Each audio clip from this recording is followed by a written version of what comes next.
उत्तराखंड के हल्द्वानी में जिस ज़मीन के बारे में रेलवे का दावा है कि वो उसकी प्रॉपर्टी है, वहाँ तकरीबन 100 साल से लोग आबाद है।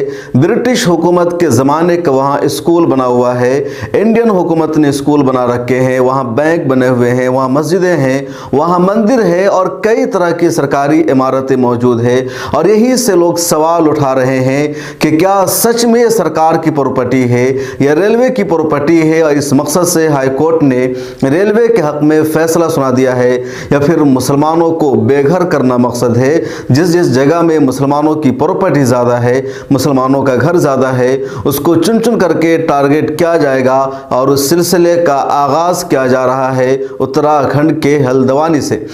उत्तराखंड के हल्द्वानी में तकरीबन 5000 घरों को बुलडोज किया जा सकता है। हाईकोर्ट से रेलवे डिपार्टमेंट के हक में फैसला आ गया है। फिलहाल यह मामला सुप्रीम कोर्ट पहुंच गया है और सुप्रीम कोर्ट में अर्जी दाखिल की गई है, जिसके बाद 5 जनवरी को सुनवाई होगी।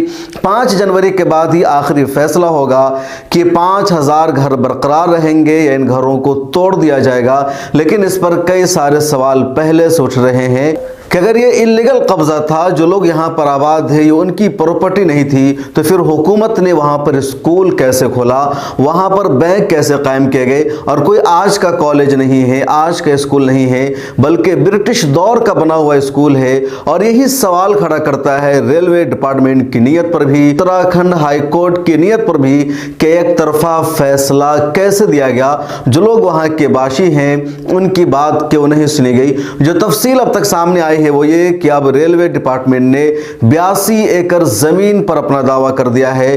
पहले उनका दावा 29 एकड़ जमीन पर था। उसके बाद दूसरी बात सामने आई है कि वहां 5 सरकारी स्कूल बने हुए हैं, 10 प्राइवेट स्कूल बने हुए हैं, 2 से ज्यादा बैंक है, वहां 12 मस्जिदें भी बनी हुई है, वहां 3 मंदिर भी मौजूद है, पानी का टैंक लगा हुआ है, कई सारी चीजें मौजूद है। फिर इन सब के होते हुए ये कैसे दावा किया जा सकता है कि ये लोग इल्लीगल कब्जा करके रह रहे थे, उनकी अपनी प्रॉपर्टी नहीं थी। और सबसे अहम सवाल ये कि अगर वाकई इन लोगों ने कब्जा किया है, उनकी अपनी प्रॉपर्टी नहीं, ये रेलवे की प्रॉपर्टी है, तो जब इस जमीन पर कब्जा हो रहा था तब रेलवे डिपार्टमेंट कहां सो रहा था, पुलिस कहां सो रही थी, प्रशासन अपनी जिम्मेदारी क्यों अदा नहीं कर रहा था। जब ये लोग आबाद हो चुके हैं, अपने घर को आबाद कर चुके हैं, लाखों करोड़ों रुपया खर्च कर चुके हैं, तब ये दावा करना कि रेलवे की प्रॉपर्टी है, दरअसल मुसलमानों को रोहिंग्या की तर्ज पर बेघर करने की एक साजिश है।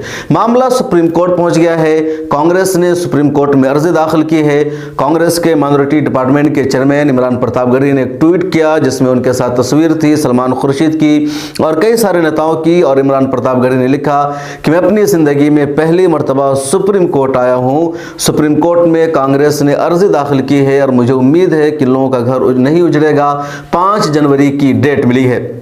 ऑल इंडिया मजलिस इत्तेहादुल मुस्लिमीन के सरबराह असदुद्दीन ओवैसी ने भी प्रेस कॉन्फ्रेंस में इस बात का खुल करके इजहार किया कि लोगों को बेघर किया जाना अच्छा नहीं होगा। उन्होंने सरकार से अपील की और कहा कि वज़ीर आज़म को चाहिए कि खुद मुदाखलत करे और इन लोगों को बेघर नहीं किया जाए। सुनिए क्या कहा असदुद्दीन ओवैसी ने। हल्द्वानी को लेकर क्या कहेंगे? आपकी तरफ से समर्थन आ रहा है वहाँ पर, आपका कांग्रेस का समर्थन जो है वहाँ पर कि वो जमीन। एक बात सुनिए, जब दिल्ली में इल्लीगल कॉलोनीज को मोदी सरकार रेगुलाइज करती है, दिल्ली में चुनाव से पहले करती है, यहाँ पर 2016 में वही स्टेट गवर्नमेंट ने ये कहा कि ये स्टेट की प्रॉपर्टी है। आज वहाँ की उत्तराखंड की बीजेपी की सरकार ये कह रही है कि स्टेट की नहीं है प्रॉपर्टी। आप बताइए कि ये कैसा इंक्रोचमेंट हो सकता है जब वहाँ पर 3 गवर्नमेंट के इंटर कॉलेज हैं, 5 गवर्नमेंट के स्कूल हैं, 5 गवर्नमेंट के स्कूल हैं, 3 गवर्नमेंट इंटर कॉलेज है। तो क्या हल्द्वानी में ये क्या इंक्रोचमेंट है? ये इतने सालों से कैसा गवर्नमेंट ने स्कूल खोला और इंटर कॉलेज खोला? वहाँ पर एक धर्मशाला भी है, 16 मस्जिद है, 4 मंदिर है, 2 मंदिर है और 70,000 से ज़्यादा लोग बर्बाद हो जाएंगे अगर उनको निकाला जाएगा। तो हम देश के प्रधानमंत्री से अपील कर रहे कि इंसानियत की बुनियाद पर भारत के प्रधानमंत्री, भारत के वज़ीर आज़म को इन लोगों की मदद करनी चाहिए, इनको वहाँ से नहीं निकालना चाहिए। जब भारत के प्रधानमंत्री ने कहा कि 2022 जब आएगा, ख़त्म होगा तो सबको घर मिलेगा, अरे यहाँ तो अब घर से निकाल रहे हैं लोगों को। एक पीढ़ी, दो पीढ़ी नहीं, 4-4 पीढ़ी वहाँ पर उस मुकाम पर रही है। जब दिल्ली में मोदी सरकार इलीगल कॉलोनीज को रेगुलाइज कर सकती है, तो यहाँ पर उत्तराखंड की बीजेपी की सरकार क्यों नहीं मदद कर रही इन लोगों को?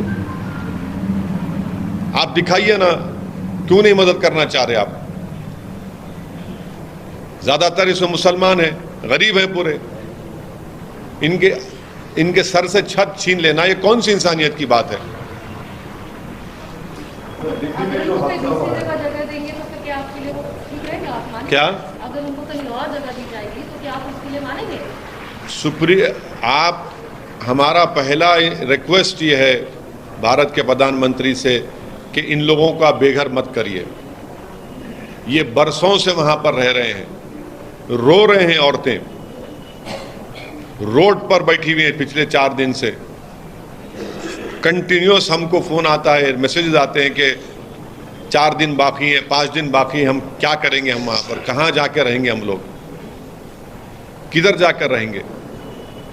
अरे आप इनको इंसान के तौर पर देखिए भाई, इनकी मदद करिए। अगर सरकार चाहे तो बहुत कुछ कर सकती है, इनको आप बेघर मत करिए। फैसले में इतना झोल है कि हमें सुप्रीम कोर्ट में जरूर इंसाफ मिलेगा, और 5 तारीख की हमें डेट मिली हुई है, बस 3 दिन। झोल ये है कि रेलवे के जो एफिडेविट है वो अलग अलग है, जिस पता नहीं क्यों माननीय उच्च न्यायालय ने के न्यायाधीश जी ने उसको देखा नहीं। दूसरी बात यह कि रेलवे कह रहा है कि हमारी जमीन पर अतिक्रमण है, जबकि राज्य सरकार द्वारा बनाए गए कई सारे बिल्डिंग हैं, वहां पर स्कूल हैं, वहां पर सामुदायिक स्वास्थ्य केंद्र है वहां पर। तो मुझे लगता है कि राज्य सरकार ने फिर अतिक्रमण कैसे कर लिया? पहली चीज, रेलवे की जमीन पर राज्य सरकार ने अतिक्रमण कैसे कर लिया? और अगर कोई अतिक्रमण जैसी बात थी तो राज्य सरकार और रेलवे आपस में बातचीत क्यों नहीं कर रहे हैं? कोई हल क्यों नहीं निकाल रहे? 50 साल 60 साल पुराना मंदिर है वहां पे, धर्मशाला है वहां पर, मस्जिद है वहां पर, तो सब कुछ जो है वो जनता के पक्ष में है। और मुझे पूरा यकीन है कि 5 तारीख को हल्द्वानी के लोगों को रिलीफ जरूर मिलेगा। तो ये हाई कोर्ट में क्यों नहीं, जब जनता के पक्ष में है तो हाई कोर्ट में क्यों नहीं कह पाई सरकार इस बात? सरकार ने कहा ही नहीं। उत्तराखंड की सरकार तो मतलब मुझे भी हैरत है, मैं पहली ऐसी राज्य सरकार देख रहा हूं जो अपने नागरिकों के लिए खड़ी ही नहीं है। जबकि हमारे विधायक ने 2 बार मुख्यमंत्री जी से बात की, पुष्कर धामी जी से, कि आप इस पक्ष में, इस मामले में आप नागरिक के साथ खड़े होइए। लेकिन हैरत है कि मौजूदा भाजपा की सरकार हल्द्वानी में मंदिर, धर्मशाला, मस्जिद, लोगों का छत कुछ भी नहीं बचाना चाहती। अगर बचाना चाहती होती तो, अगर खड़ी हुई होती तो नजूल की जमीन है वहां पर, रजिस्ट्री की जमीन है वहां पर। आप कैसे अतिक्रमण बता सकते हैं? 70 साल, 50 साल, 60 साल, 40 साल पुराने जो लोगों के घर हैं, आप उनको अतिक्रमण बता देंगे? कैसे बता सकते हैं आप? ये मैं पूरे देश से भी अपील कर रहा हूं कि ये मुद्दा राजनीति से अलग हट करके इंसानियत का मुद्दा है। 10 डिग्री टेम्परेचर में बच्चे अपना स्कूल बचाने के लिए प्ले कार्ड लेके बैठे हैं। देश के प्रधानमंत्री जी कब हस्तक्षेप करेंगे? रेल मंत्री जी कब हस्तक्षेप करेंगे? मुझे लगता है कि एक मानवीय पहलू भी है इसमें। काश देश उस मानवीय पहलू को समझ पाता। आप क्यों उजाड़ देना चाहते हैं? लोग टूट जाते हैं एक घर बनाने में, तुम तरस नहीं खाते बस्तियां? हल्द्वानी में जो लोग आबाद हैं, जिनके घर तोड़े जा सकते हैं, उनमें 95% आबादी मुसलमानों की है, 5% दूसरे लोगों की है। मुसलमान लगातार सड़कों पर एहतजाज कर रहे हैं, प्रोटेस्ट कर रहे हैं। इस कड़ाके की ठंड में वो अपने घर को बचाने की फरियाद कर रहे हैं। लेकिन दूसरी तरफ नेशनल मीडिया में जिसकी रिपोर्टिंग की जा रही है, या जो लोग इस पर आवाज़ उठा रहे हैं, इसको सपोर्ट कर रहे हैं, उसके ताल्लुक से जो खबर दिखाई जा रही है, ऐसा लगता है कि शायद इन लोगों ने कोई अपराध कर दिया हो, कोई जुल्म क्या हो, ये सारे आतंकवादी हो। इनका समर्थन करना, इनका सपोर्ट करना जुर्म बन गया है। इस पूरे मामले को शाहीन बाग से भी जोड़ दिया गया। नवभारत टाइम्स और कई सारे ऐसे मीडिया हाउसेस ने रिपोर्टिंग करना शुरू कर दिया है कि हल्द्वानी में शाहीन बाग जैसा तर्ज इख्तियार किया गया है। जिस तरह शाहीन बाग में महिलाओं को आगे किया गया, वैसा ही हल्द्वानी में भी महिलाओं को आगे किया गया है। इन टीवी चैनल वालों की ये बात समझ में नहीं आती कि आखिर ये मुसलमान महिलाओं को को समझते क्या है। अगर मुसलमान महिलाएं घर में रहती हैं, हाउसवाइफ बन के रहती हैं, तो इनका एतराज़ होता है कि मुसलमानों ने अपनी महिलाओं को घर में कैद कर रखा है, और जब मुसलमान ख़वातीन बाहर आती हैं, सड़कों पर उतरती है, अपने टैलेंट का मुजाहरा करती है, एहतजाज करती है, तो फिर इनके पेट में दर्द हो जाता है, ये बेचैन हो जाते हैं और फिर मुसलमानों पर उल्टे सीधे इल्ज़ाम लगाना शुरू कर देते हैं कि जो मर्द हैं वो पीछे हैं, और औरतों को आगे करके उनका सहारा लेना शुरू कर दिया है। हालांकि हल्द्वानी में मर्द व ख़वातीन सब लोग एहतजाज कर रहे हैं और उनकी यही मांग है, उनका यही कहना है कि रेलवे की प्रॉपर्टी हरगिज़ नहीं है। हो सकता है रेलवे लाइन से सटा हुआ कुछ एरिया रेलवे का हो, लेकिन पूरा का पूरा गांव रेलवे का नहीं हो सकता। और बात भी यही है, सच्चाई यही है।